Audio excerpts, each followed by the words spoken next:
여러분, 사람의 인생을 넓은 바다를 항해하는 배와 같다, 그런 표현을 하시는 경우가 있습니다. 그렇죠? 바다가 조용할 때는 참 좋지만은 거칠 때도 있어요. 배가 바다를 지나가는 동안에 바다의 아름다움과 바다에서 오는 이익, 그죠? 그런 이익을 누리면서 즐거운 가운데 항해하는 그런 시간도 있지만, 필연적으로 바다의 위험을 만날 때가 있게 됩니다. 그래서 사람의 인생에도요, 고난의 때가 필연적으로 있다는 거죠. 고난의 때. 오늘 본문 말씀에서 예수님은 이 고난의 때를 어떻게 대처할 것인가, 어떻게 대할 것인가를 대한, 그 고난의 때를 대하는 태도에 대해서 우리에게 말씀하시는 바가 있으십니다. 바다를 항해하다가 만나는 풍파, 그런 큰 풍랑, 그런 가운데서 대처하는 방법이 있는 것처럼, 인생을 살아가는 동안 만나게 되는 고난과 어려움들, 반드시 그 안에는 대처하는 방법이 있고, 특히나 우리 하나님을 믿는 믿음의 백성들에게는 하나님이 미리 예비해 놓으신 그런 대처법이 성경에 기록되어 있다는 거예요. 고난의 때를 어떻게 대처할까요? 오늘 말씀 한번 보겠습니다. 자, 7절 말씀입니다. 야고보 5장 7절. 그러므로 형제들아, 주께서 강림하시기까지 길이 참으라. 길이 참으라는 말씀이 먼저 나와 있습니다. 첫째는요, 길이 참는 거래요. 8절 말씀에도 봅시다. 너희가 길이 참고, 너희가 길이 참고, 또 10절에도 보니까 형제들아, 주의 이름으로 말한 선지자들의 고난과 오래 참음의 본을 삼으라. 오래 참는다는 거예요. 그리고 또 마지막 11절 말씀에도 보니까 나와 있죠. 보라, 인내하는 자를 우리가 복되다 하니 인내하라.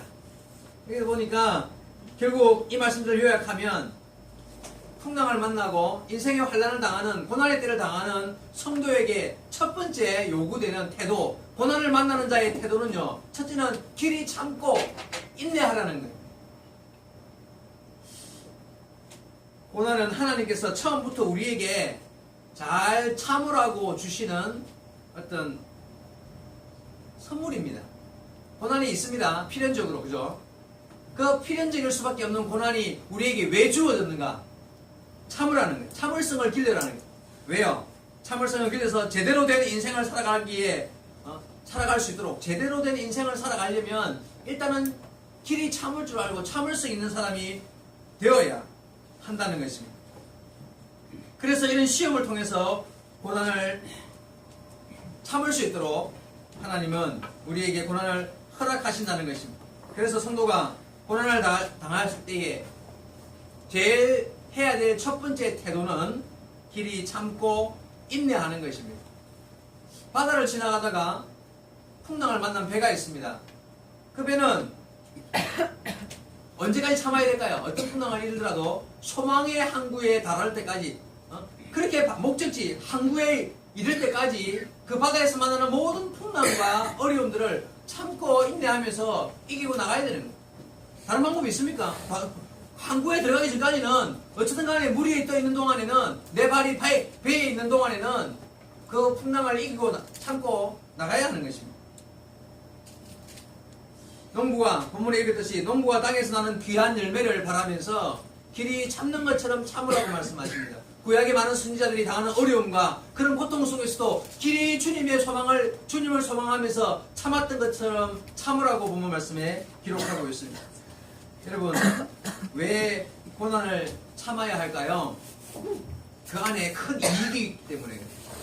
고난을 참고 인내함으로써 내 인생에 정말 큰 유익이 결국은 주어지기 때문에 하나님은 우리에게 여러 가지 고난도 허락하시고 참으라고, 인내하라고 가르치시는 것입니다. 그 사람을 향하여 하나님의 뜻을 이루기 위하여 반드시 고난이 있어야 하기 때문에 하나님은 우리에게 각자에게 고난의 때를 허락하십니다. 그래서요, 고난이 크다, 환난이 크다, 그 말은요, 바꾸고 말하면 큰 사람이 될 확률이 높다는 겁니다. 여러분, 성경에도 그렇잖아요. 성경에 수많은 사람들 이야기가 나오는데 그 성경에 나오는 훌륭한 신앙인들의 신앙의 훌륭함도 그 크기, 신앙의 크기를 보면요, 결국은 그가 당한 고난의 크기와 비슷하다는 거예요. 큰 환난과 큰 고통을 당한 자가 결국 큰 사람이 되더라는 거예요. 요셉, 엄청난 크기의 환난, 어려움과 큰 일들을 당했는데 그 가운데에서 만들어진 별과 같이 빛난 인물이 바로 요셉입니다. 다윗, 모세, 이런 말할 것도 없습니다. 주님의 큰 쓰임을 받았던 모든 주님의 백성들은요, 각자의 삶 속에서 견디기 어려운 환난과 고통을 다 이겨냈던 인물이었습니다. 저는 이런 생각을 해보았습니다. 하나님께서 사람을 흙으로 육체를 만들었는데 사람의 영혼은 고난으로 빚어가신다는 생각을 했습니다. 그렇습니다, 여러분. 주여, 나는 고난이 없게 해주세요. 나는 환난당하지 않고 나는 어려움이 없고 모든 일이 잘 되고 내 가족들, 내 친척들, 내 자녀들은 다 잘 되기만 해주세요. 이게 기도일까요? 그런 기도는 틀린 게, 하나님 뜻은 그렇게 기도하기를 원치 않습니다. 하나님은요, 무엇을 기도하게 하실까요? 그럼 하나님, 내가 인생의 길을 가는 동안 때를 따라 당하는 고난도 있을 줄로 믿습니다. 그 고난과 환난 가운데 잘 이길 수 있는 힘을 주시고 잘 견뎌내며 참을 수 있는 은혜를 부어 주옵소서. 그게 성도의 기도입니다. 나는 문제 안 생기게 해주세요. 그런 인생은 없습니다. 그런 기도는 하나님 들으시지도 않습니다. 우리가 해야 될 기도는요, 고난과 환난, 주여, 때를 따라 내 믿음의 성장을 위하여, 내 삶에 더욱 아름답고 복된 삶을 위하여 훌륭한 믿음의 선진들이 겪었던 그런 환난도 내게 있을 줄 믿습니다. 그러나 나를 홀로 버려두지 마시고 그런 환난과 고통 중에서도 잘 이길 수 있는 믿음을 주시고 힘을 주시어서 마침내 이기고 하나님의 은혜 안의 삶으로 내 믿음은 더욱 성장하는 길로 열어주옵소서. 그게 우리 성도의 기도입니다. 이런 고난은 그냥 당하는 거예요. 그리고 만나서 이기는 거예요. 그게 성도와 믿지 않는 자의 차이점입니다.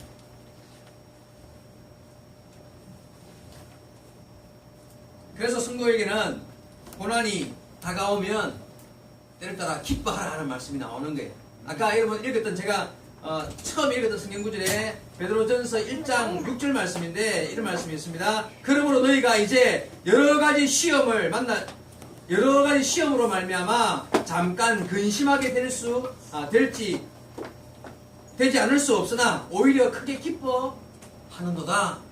예, 인생을 살아나가는 동안에 때를 따라 당하는 어려움과 시험과 환난 때문에 크게 근심할 수밖에 없는 상황을 만날 수 있을지 모르나 그러나 오히려 크게 기뻐하는도다.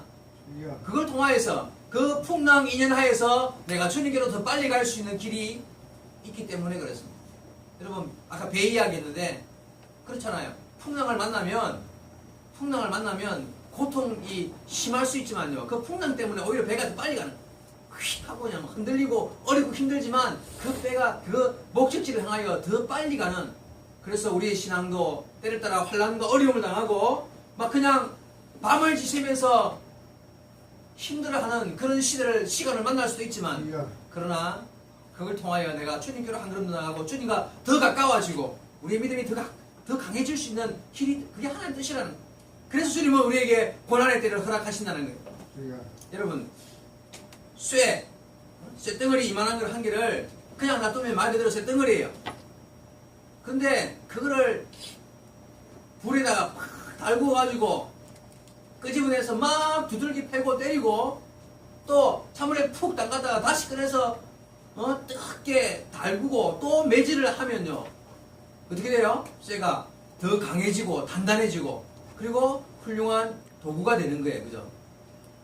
그 모진 매질과 달굼과 그런 고통을 겪고 나서야 훌륭한 도구가 돼. 쇳덩어리, 가치 없는 쇳덩어리 한 덩어리가 훌륭한 도구가 돼서 낫이 되기도 하고 꽹이나 홈이나 이런 큰 유익을 주는 도구가 된단 말이죠. 여러분, 성도의 삶이 주님이 우리를 들어서 그렇게 만들어 가시는 거예요.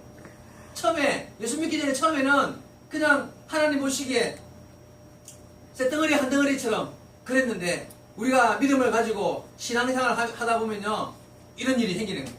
마치 빨갛게 달아오를 때까지 우리가 고통을 당할 때가 매질을 수없이 당하는 것처럼 어려움을 당할 때가 있잖아요. 그럴 때 그걸 통하여서 우리의 신앙은 더욱 하나님 보시기에 쓰임받기에 합당한 훌륭한 도구로 세워져 간다는 것입니다. 말이 그래서 그렇지 쉽지가 않습니다.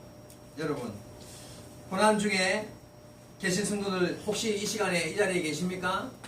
하나님께서 오늘 주시는 말씀을 통해서 정말 잘 참을 수 있는 성도 여러분 되기 바랍니다. 하나님이 허락하셨으니 잘 참을 수 있기를 바랍니다. 쉽지 않습니다. 여러분 진짜요. 살아가다가 고난의 때를 만났다. 정말 고난할 때 말 그대로 내가 내 생각에 나는 고난이야. 그 정도 고난이 아니라요. 정말 어렵고 힘든 일을 만나면은 맥이 팍 풀리고 그냥 아이고 하는 소리만 나올 수가 있습니다. 이거 그냥 어째 되느냐. 대책도 없고 방법도 없고 꽉 막혀서 앞뒤 양옆 그냥 사방이 꽉 막히는 그래서 주저앉아서 기도가 안 될 때가 있어요. 무슨 말이냐면 이거를 하나님 앞에 내가 하나님 믿으니까 이거를 이렇게 해주세요 라고 기도를 해야 되는데 어떻게 되는 게 좋은 방향인지도 모르겠고 그냥 다 막혀서 기도를 어떻게 해야 될지도 모르는 그런 상황을 만날 때가 있다니까요. 저는 교회 건축하다가 그런 일을 당했었습니다. 이거는 뭐 하나님이 어떻게 해야 될지 몰라서 그냥 주여 그냥 불쌍히 여기소서 하는 그런 말 말고는 다르게 기도해야 될 방법도 모를 만큼 답답한 일을 당할 때가 있단 말이에요. 여러분 사방이 막혔을 때 아이고 그냥 어떻게 기도도 안 나올 만큼 사방이 막혔을 때 하나의 문이 열릴 줄 압니다. 바로 오방 하늘의 문이 열릴 그때까지도 그런 상황에서 하늘의 문은 열려 있을 줄로 믿습니다. 세상 사람들은 그렇게 말합니다. 야 진퇴양난 앞으로 나가지도 뒤로 물러서지도 못하는 이런 사방이 막힌 상황 대상 끝났다 될 대로 돼버리라 어쩌겠나 이래 되면 그래서 자살을 하는 거예요. 자기는 해결 안 되니까 더 이상 이거는 내가 차라리 죽는 게 살아있는 것보다 더 행복할 것 같다. 차라리 죽어야 이 고통을 끊어버리지 하는 마음으로 자살하는 거예요. 그런 상황 속에서도 우리에게 성도에게는 하늘의 문이 있는 줄로 믿습니다. 따라합시다. 성도에게는 하늘의 문이 있다. 하늘의 문이 있다. 성도에게는 열릴 문이 하나 더 있습니다. 네? 하늘의 문이 있다는 거예요. 그래서 사방이 아니라 우리에게는 오방이에요. 오방교회. 표현이죠. 오방교회. 멋있을 거예요. 교회 이름. 하늘문이 열리는 교회. 세상 사람들은 다 사방으로만 열리는데 우리는 5번째 문이 있다는 거예요. 5번째 문, 하늘의 문이 열리는 교회. 아멘. 열왕기상 6장 24절 이하에 보면 재밌는 이야기는 아니고 참 가슴 아픈 이야기가 나와요. 무슨 얘기냐면 그 당시 엘리야 선지자 시대에 사마리아 성을 베나닷이라는 아람 왕이 군대를 몰고 와가지고 성을 포위를 한 거예요. 처음에는 전쟁을 하다가 성을 문을 닫아버리니까 왜 옛날 성들 그 크지 않잖아. 한 마을 조그만 마을 하나니까 그냥 군대가 삥 둘러서 그 성을 포위를 해버리는 거예요.